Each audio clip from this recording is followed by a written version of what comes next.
Nakakita ka na ba ng bahay na gawa sa glass? Nung bata akong pinakapangarap ko sa buhay is tumira sa bahay na gawa sa glass. Like imagine direct mo nang makikita yung langit sa gabi, makikita mo yung stars, yung moon. Like sinong may ayaw nun, di ba? And ngayong malaki na ako at kumikita na ako ng sarili kong pera, I decided why not? Magtayo na lang kaya ako ng sarili kong bahay na gawa sa glass. Kaso lang, hindi pa kaya ng budget natin yan ngayon. So, nag-research na lang ako dahil kasi mas mura mag-research Diyos ko kaysa magpagawa ng bahay. Pero anyways, nakita ko tong bahay na to sa Airbnb. This house claims to be made out of glass. So like literal na glass house. Kaya naturally kailangan natin yung puntahan. And itong glass house na to is located pala sa Baguio. So let's go!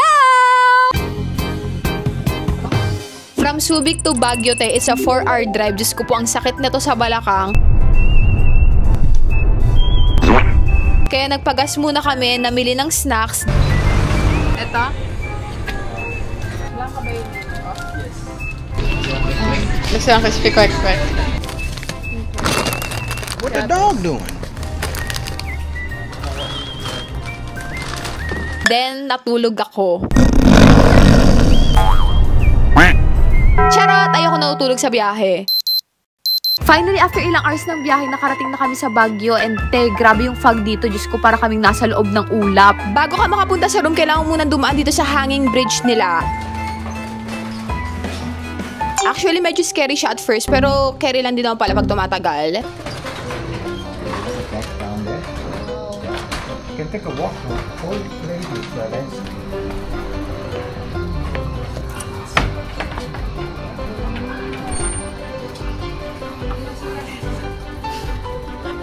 Wow! Just be a little careful. The stairs is quite steep. Okay. Yeah, we don't encourage elderly people. Okay.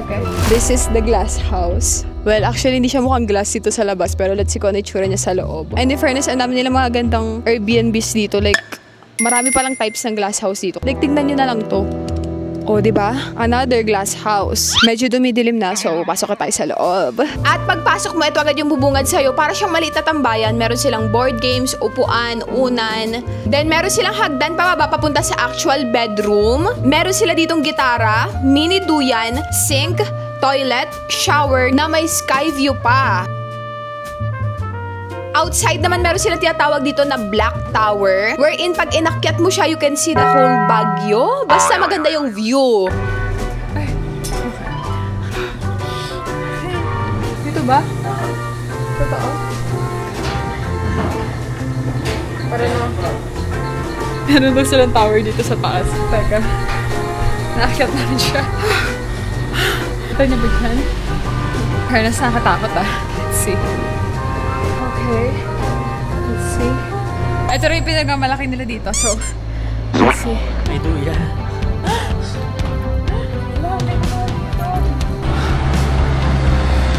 Girl, this is the view. Meron pa silang taas, so kikaakitin din namin. May duyan siya sa taas, so natatakot ako. Medyo nakakatakot lang umakit sa taas, pero worth it naman kasi pagdating mo sa taas, meron silang mga duyan doon.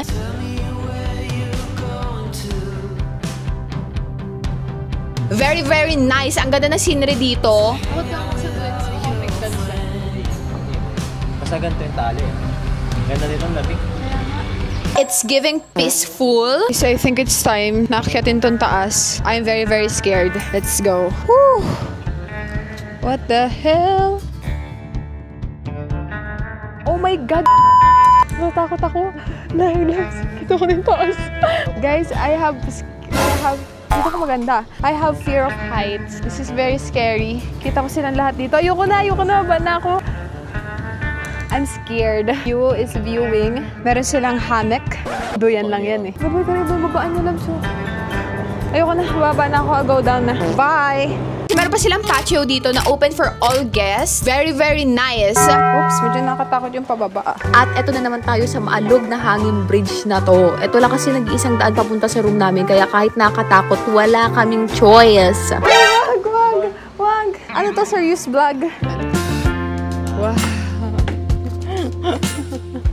Ay, siya, naglas talaga siya, oh. Guys, look. Glass talaga siya. Ang dilim nga lang.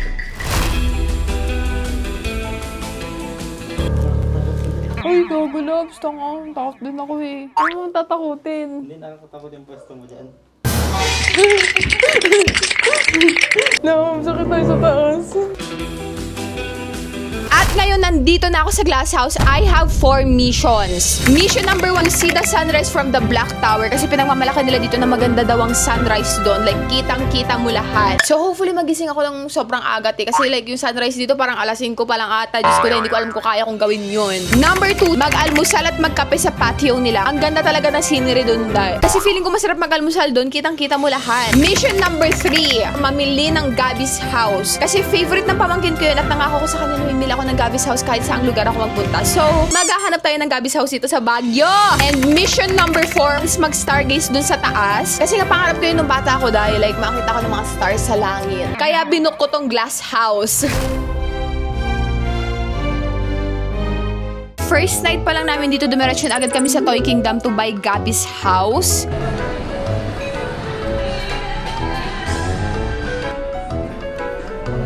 Lagay ka ba? Yes po. Yung nasa ano kanina. Discover ka dito, ate, ha? Sige, ate, sama kita. So, Gabby's house secured. Pag-uwi namin, natulog na kami agad. So, see you tomorrow!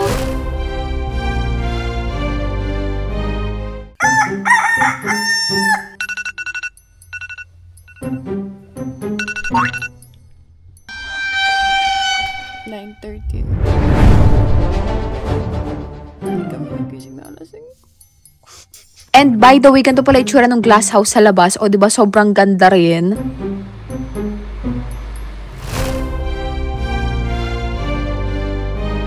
Nag-order na lang kami ng pagkain. Kasi kami makapagluto dito, makapagtimpla ng kape kasi wala kuryente dito ngayon. So, kakain na lang muna kami. This is my meal. Ito naman yung kay Bricks.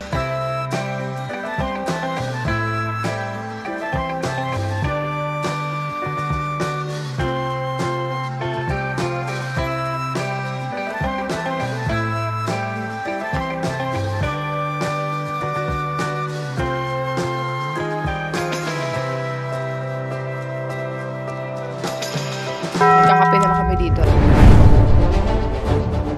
At dahil takot na takot ako sa hanging bridge, paulit-ulit ko siyang tinry as in pabalik-balik ako. Kasi paano mawawala yung takot ko kung hindi ko siya kayang harapin, di ba? Keme! Tinry na yung mag-stargazing kanina. Unfortunately, wala kami makita dun sa taas. I think natatakpan ng mga branches ng puno yung view.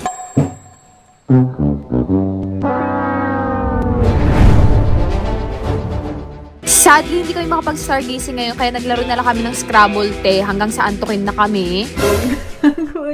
Bakit bold letter? Hirap, gagidikit-dikit na sila masyado. Finally, pauwi na kami, pero hindi pa tayo natapos kasi kailangan ko pa i-deliver ito sa pamangkin ko.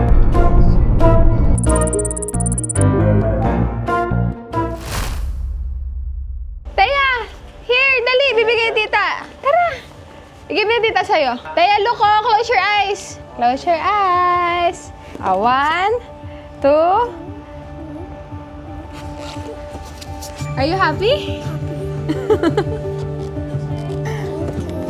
Thank you. Oh, yun na. Open natin. Oh, dali, let's play. Oh, tara natin.